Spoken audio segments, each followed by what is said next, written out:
பொன்பொருளை கண்டவுடன் வந்த வழி மறந்துவிட்டு கண்மூடி போகிறவர் போகட்டுமே.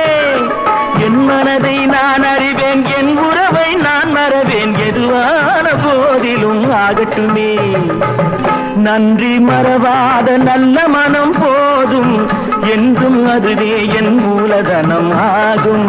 கண்ணை நம்பாதே, உன்னை ஏமாற்றும், உன்னை ஏமாற்றும் நீ காணும் தோற்றம் உண்மை இல்லாதது. அறிவை நீ நம்பு, உள்ளம் தெளிவாகும், அடையாளம் காட்டும் பொய்யே சொல்லாதது.